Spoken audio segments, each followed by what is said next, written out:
Hello and welcome to Bezalel in Jerusalem. This is the light of Jerusalem.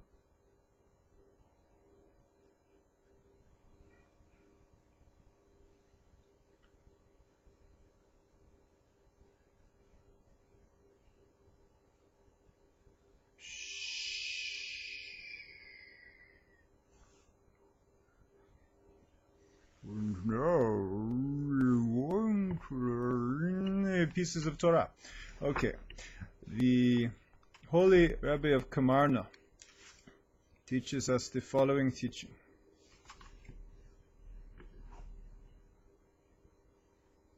How do you cause the illumination of the Ein Sof, the infinite, to descend upon you? How can you connect to the concatenation of the spirit worlds? It is through bitul, through self-nullification. Don't think you're so special, okay? Everybody put on their pant one leg at a time, okay? So, give yourself. Mesiras nefesh means give your soul. Don't think about yourself too much. Think about other people. Despise worldly pleasures. What does it mean? What? Jews are not Christians. Jews are not ascetics. Well, some are. But the path of the Hasidus doesn't seem to be so into beating yourself up for God. And doesn't the Talmud teach us somebody who fasts is doing evil to his own soul? So, what does it mean to despise worldly pleasures? Meaning that when it's just for the sake of material pleasure, it's nasty. It's just like, what are we, animals? What do we just kill and eat? We just copulate. We just, it's just he who dies with the most toys wins. That's not the Torah. The Torah doesn't say anywhere, he who dies with the most toys wins.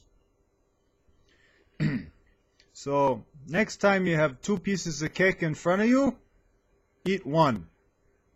Then you are a spiritual person. Okay? Unless you're really, really hungry. Or unless you eat 1 piece of cake and you say, oh, I'm a big tzaddik, I just had 1 piece of cake, I am so special, I have such self-control, blah, blah, blah, blah, blah, blah. So you know what I say to that? Eat the other piece of cake already. Come on. I mean, like, what are you, a big tzaddik? You have 1 piece of cake, you think you're a big tzaddik? Got a story for you. Nobody's listening. Okay, just between us. There's this great rabbi with a shul here in the Muslim quarter, right? Well, I respect him very much, but I see one of the people who was praying at his congregation. He says, do you know what the great rabbi did? Oh, he's telling me after davening one day. He says, I saw him, after he wrote 1 million books on the Talmud, I saw him actually mopping the floor of his shul. The guy was very impressed that he saw the great rabbi mopping the floor of his shul.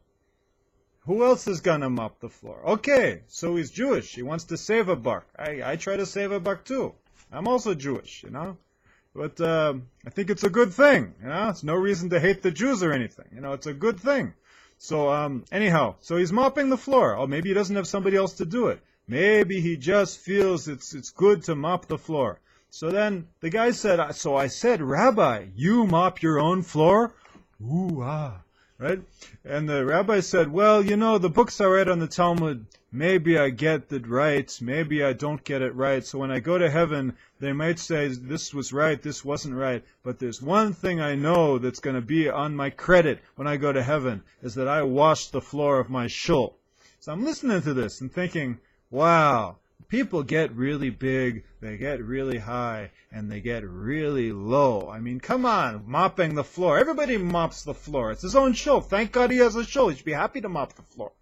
Mop the floor. I'm happy to mop my own floor. I'm a rabbi. I'm not a big rabbi. I'm a little rabbi. But, I mop the floor too. But,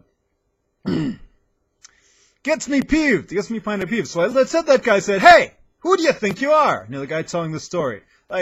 I'll tell you there's one thing I know. It may not be It's probably not a reason that he's going to heaven, but I'll tell you one thing, it definitely is. It's a reason that he's not going to hell. Mopping the floor of your own house, that might save you from going to hell, but it certainly won't get you into heaven. It's normal, okay? So I bless one and all of you to, in the great words of Chassidus, based on the Nativ Mitzvotecha, which we will someday actually learn, talks about despising worldly pleasures. So get out there and mop your floor, and don't have that second piece of cake, and you can walk around and say, I am something like a spiritual person. Shalom from Jerusalem.